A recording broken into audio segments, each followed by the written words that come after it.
So hello everyone, welcome back to the channel. I am Abdul Rahman, a student of BSc nursing. और आज हम बात करने वाले हैं एक बहुत ही इम्पोर्टेंट टॉपिक के बारे में जिसका नाम है थायराइड। बहुत सारे लोग थायराइड के बारे में सुनते तो हैं, लेकिन ये क्लियर नहीं होता है कि थायराइड होता क्या है, कहाँ पे होता है और इसके होने से हमारी बॉडी पे क्या क्या इफ़ेक्ट आते हैं।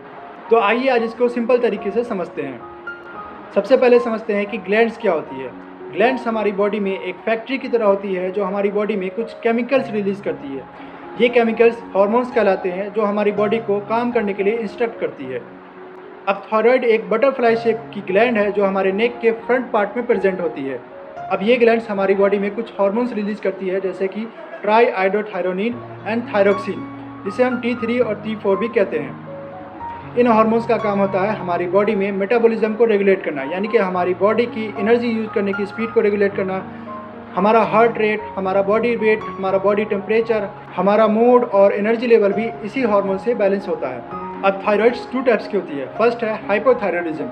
हाइपोथायराइडिज्म के केस में हमारी थायराइड ग्लैंड हार्मोन बनाना कम कर देती है, जिसकी वजह से हमारी बॉडी में कुछ सिम्टम्स होते हैं जैसे कि वेट गेन होना, ठंड ज़्यादा लगना, वीकनेस या फटीग होना, हेयर फॉल होना, स्किन ड्राई हो जाना, हार्ट रेट स्लो हो जाना, कॉन्स्टिपेशन यानी कि कब्जियत जैसी शिकायत होना और कभी कभी डिप्रेशन जैसा भी फील होता है। अब सेकंड है हाइपरथायराइडिज्म।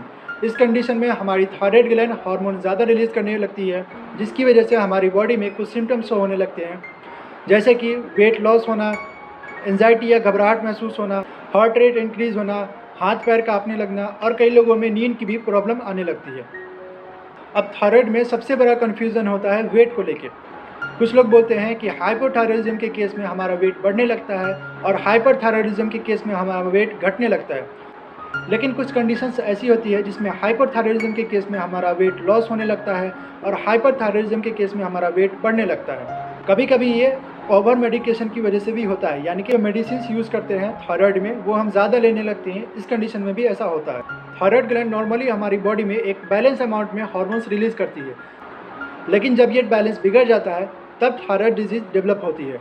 अब हम इसके कॉजेज़ के बारे में जानते हैं कि थायराइड होता क्यों है।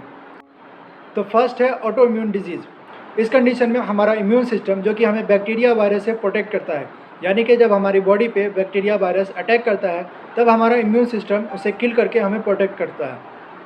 लेकिन जब यही इम्यून सिस्टम हमारे थायराइड ग्लैंड पे अटैक करता है तब हमारी थायराइड ग्लैंड सही से हार्मोन नहीं बना पाती है। सेकंड है आयोडीन इम्बैलेंस। थायराइड हार्मोन बनाने के लिए हमें आयोडीन की ज़रूरत पड़ती है। जब आयोडीन कम मिलेगा तो हार्मोन्स कम बनेंगे और जब आयोडीन ज़्यादा मिलेगा तो हार्मोन्स इम्बैलेंस हो सकते हैं, इसलिए आयोडाइज सॉल्ट इंपॉर्टेंट है। थर्ड है थायराइड ग्लैंड में इन्फ्लामेशन या सूजन हो जाना। कभी कभी बैक्टीरियल या वायरल इन्फेक्शन की वजह से हमारी थायराइड ग्लैंड में सूजन हो जाती है, जिसकी वजह से भी थायराइड ग्लैंड सही से हार्मोन नहीं बना पाती है। फोर्थ है जेनेटिक या फैमिली हिस्ट्री। अगर आपके फैमिली में आपके पेरेंट्स को पहले से थायराइड की प्रॉब्लम है तो चांसेस है कि आपको भी थायराइड हो सकता है। फिफ्थ है मेडिसिन एंड ट्रीटमेंट इफेक्ट। कुछ मेडिसिन ऐसी होती है जो थायराइड को डेवलप करती है, जैसे कि कीमोथेरेपी ड्रग्स जो कैंसर के पेशेंट्स में चलती है, या रेडिएशन थेरेपी। और अगर थायराइड ग्लैंड की सर्जरी हो चुकी है तो इस कंडीशंस में भी थायराइड ग्लैंड स्लो हो जाती है। सिक्स्थ है स्ट्रेस। स्ट्रेस डायरेक्टली इफेक्ट नहीं करता है थायराइडिज्म के केस में, लेकिन अगर आप ज़्यादा लंबे समय से स्ट्रेस में या तनाव में बने रहते हैं तो ये हमारे हार्मोन्स को इम्बैलेंस कर देता है, जिसमें थायराइड भी इम्बैलेंस हो जाता है। अब वोमेंस में थायराइड की प्रॉब्लम्स मेन के कंपैरिजन में ज़्यादा देखने को मिलती है। ऐसा इसलिए क्योंकि फीमेल्स में हार्मोनल चेंजेस फ्रीक्वेंटली देखने को मिलते हैं। अब प्रेगनेंसी के टाइम पे थायराइड का रोल बहुत ही क्रिटिकल होता है, क्योंकि बेबी के ब्रेन का डेवलपमेंट थायराइड हार्मोन पर डिपेंड होता है। तो इस टाइम पे थायराइड का कंट्रोल होना बहुत ही इंपॉर्टेंट होता है। अब इसके ट्रीटमेंट्स के बारे में जानते हैं। तो फर्स्ट है हाइपोथायराइडिज्म। इस कंडीशन में हमारी बॉडी में हार्मोन्स कम बन रहे हैं, इसलिए डॉक्टर हमें हार्मोन रिप्लेसमेंट टैबलेट्स देते हैं। ये टैबलेट्स हमें डेली टाइम टू टाइम लेने पड़ते हैं। सेकेंड है हाइपरथायराइडिज्म। इस कंडीशन में हमारी बॉडी में हार्मोन्स ज़्यादा रिलीज़ हो रहे हैं, जिसको कंट्रोल करने के लिए डॉक्टर हमें हार्मोन कंट्रोल मेडिसिन प्रिस्क्राइब करते हैं। ये मेडिसिन जो बॉडी में ज़्यादा हार्मोन्स प्रोड्यूस हो रहे हैं उसको कंट्रोल करता है।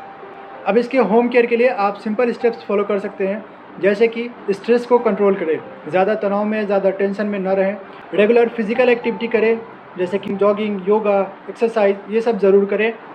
प्रॉपर स्लीप लें, अपनी नींद को 7 से 8 घंटे की जो भी नींद है आप उसको ज़रूर पूरी करें, और डॉक्टर ने आपको जो भी मेडिसिन प्रेस्क्राइब की है आप उसे रेगुलर टाइम टू टाइम लें, और बिना डॉक्टर से कंसल्ट किए आप मेडिसिन को ना छोड़ें और ना ही उसकी डोज को कम या ज़्यादा करें। आप अपनी डाइट को भी कंट्रोल रखें। डाइट में आप ग्रीन लीफी वेजिटेबल्स ऐड करें और साथ ही साथ हाई प्रोटीन डाइट भी लें, जैसे कि दूध, अंडा, पनीर, दही, ये सब चीज़ें ऐड करें। और आप ज़्यादा ऑयली जंक फूड्स को अवॉइड करें और हाइड्रेशन को भी मेंटेन करें, यानी कि पानी ज़्यादा से ज़्यादा पिएं। तो आज के लिए बस इतना ही। उम्मीद करता हूँ कि आपको थायराइड के बारे में अच्छे से समझ में आया होगा। अगर आपको वीडियो अच्छी लगी हो तो please do like, comment and share my video. Thank you very much. Stay healthy. मिलते हैं नेक्स्ट वीडियो में।